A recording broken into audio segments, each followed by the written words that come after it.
Good evening, Mr. Obama, Congress. My name is Catherine Louise Lane, and tonight I'm speaking to you as the voice of the people.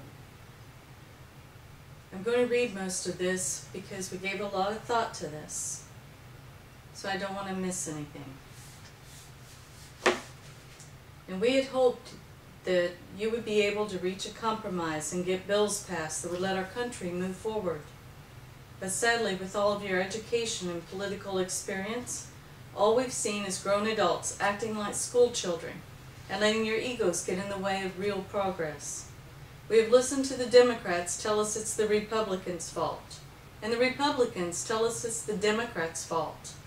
We've heard each party basically telling us that the other party is stupid. Well, folks, if both parties are stupid, then what you're really telling us is that we have a whole government of stupid people representing us. Well, we the people are not stupid. So if that's the only representation we get, then maybe it's time you too got in the unemployment line. Already people have started to receive letters telling them their Social Security checks may be interrupted. Unacceptable. You have told us that you can't decide where to make cuts. Can't agree. Well, here's a few places to start. We've heard rumors that the taxpayer pays for leases on cars and apartments for the senators and the representatives. If that rumor is actually a fact, then it's time to eliminate those items from the budget. We the people must pay for our own cars and our own apartments. And you did say you were going to lead by example, Mr. Obama. Just what kind of example does that set? With Congress making six-figure incomes, you expect the taxpayer to pay for basic needs? We don't need to do that. As a matter of fact, if you are truly going to lead by example, we would like to see both your salary, Mr. Obama, and Congress's cut by 25%. Many of us have had to take a cut in pay, work for no pay raise, or accept furloughs of up to a month with no pay in order to keep our jobs. Many more of us have had to separate our families into different states or move and sell our houses at a loss in order to work at all. Lead by example, Mr. Obama? Really? At a time when our nation's economy was heading south, you threw the biggest inaugural ball ever, the most expensive ever. Why? If I were president, my first order of business would be to cancel the ball so that money could be used to pay down the debt.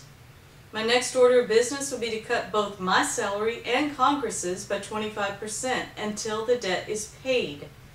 To stand with the American people, to show solidarity, to show understanding. You've asked us to tighten our belts, and we have.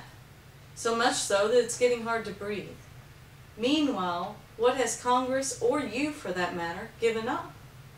No pay cap, no salary cut, and sometimes you even decide not to show up for work if you think the vote won't go your way, and you get paid anyways. Well, no more. Whether or not the vote will go your way, you must show up for work. We pay you to do so. Today, we've decided to tell you how things really are.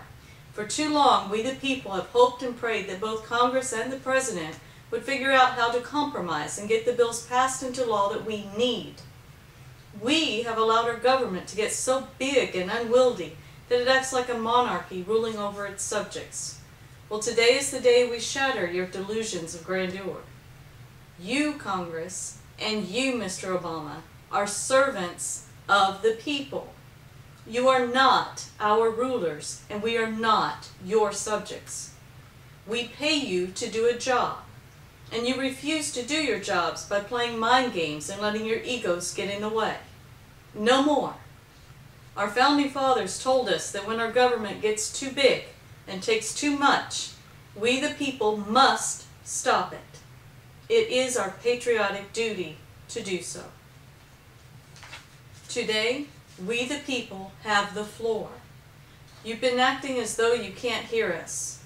Well, Congress, Mr. Obama, can you hear us now? We're going to give you a plan to implement, and because you've shown a history of procrastination, we are imposing a time limit of 7 days. If you pass this plan into law, it will allow us 7 more days to implement the changes so that the whole world will see democracy at work. The whole world will see us fix our problems on our own. Standard & Poor will see that they don't need to downgrade our credit rating because we can and are meeting our obligations, even though we temporarily raise the debt ceiling while we implement the changes. And Republicans, we know you're trying to force major cuts by keeping the idea of raising the debt ceiling off the table, but that is just plain crazy. We can never allow America to default on loans held by foreign entities like China. We must raise the debt ceiling with stipulations in place. Here are some, and this is just step 1 in a several-step process. Once these steps are implemented, we can move on to step 2. So here goes. First, the federal government will gradually return to the states all programs not explicitly laid out for federal government control by our founding fathers. Second, prisons, both at the state and federal levels, will become 90% self-sufficient. This step needs to start right now by giving tax incentives at $2 for every $1 donated in materials or labor by places like Walmart, Lowe's, Home Depot, Ace Hardware, feed mills, etc. Any place that can and does donate greenhouses, gardening equipment, seeds, solar panels, wind turbines, labor for construction modification, etc. This move will allow that self-sufficiency to happen. Prisoners should be able to grow their own fruit and vegetables and raise chickens for meat and eggs. Clothes can be hung outside to dry. Prisoners can bike a half hour to generate electricity to power TVs, lights, washers, kitchen appliances, etc. There are so many prisoners today that each would only have to take a turn on the bike once every 3,000 to 5,000 days. Not cruel at all. That's exercise.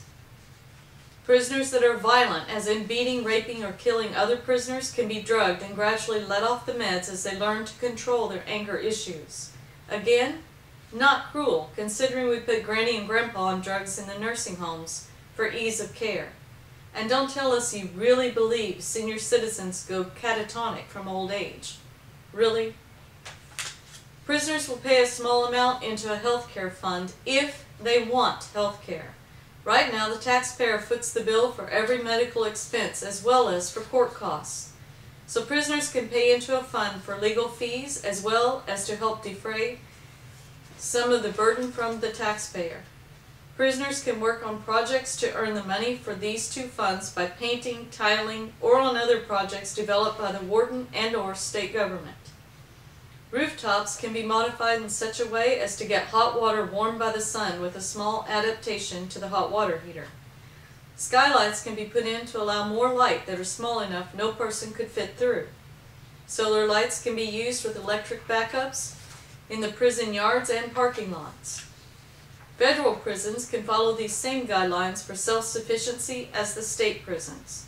And finally, prisons are made to be a punishment, not a resort for criminals.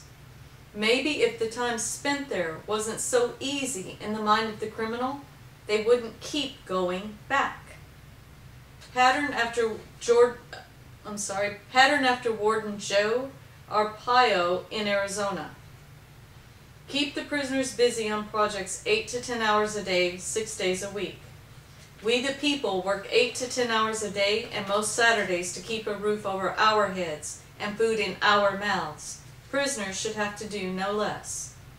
This would be a better way to rehabilitate than having them idle to learn new and better ways to wreak havoc on society when they get out again.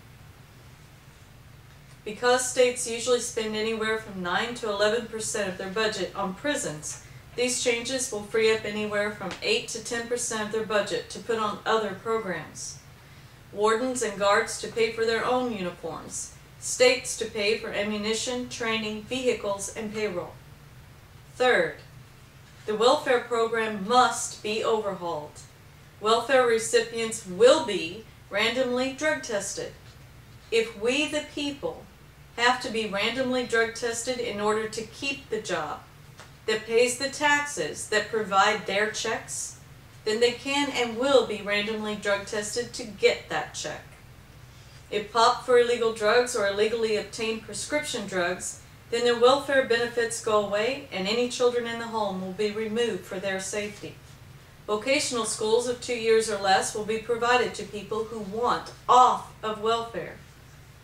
After 1 year on their new salary, they must pay back the cost of the school at a rate they can afford so that this program becomes self-sustaining. Welfare is an emergency-only situation, and no additional dollars will be given in benefits for more children. The maximum number of children welfare checks will provide for will be 3 children. People who have more children already will be grandfathered in, but they must still comply with the other new rules. Daycare facilities will train welfare moms and/or dads on proper child care, and then help watch children under licensed supervision, while other welfare moms and dads who also opted to go to the vocational school are attending. Some will attend class during the day, and some will attend night classes. No mother or father will watch children at the daycare for longer than 5 hours on 2 different days per week. No monetary compensation will be paid since this system allows the welfare moms and dads to attend school without worrying about the cost of daycare. People on welfare will be allowed a job that pays $100 a week or less without a cut in their current benefits, so long as half of what they earn goes into and stays in a savings account for 1 year. After that first year, welfare benefits will be cut by $100 a month for an additional year if the welfare recipient is still saving half of what they earn. No money may be removed from the savings account until the welfare recipient is off of welfare. No one may stay on welfare for longer than 3 years if they are physically able to work. No one may be deemed mentally handicapped without being evaluated in a lockdown-type facility for 1 year for purposes of claiming Social Security benefits by diminished mental capacity. Please go to Part 2 of Political Spanking.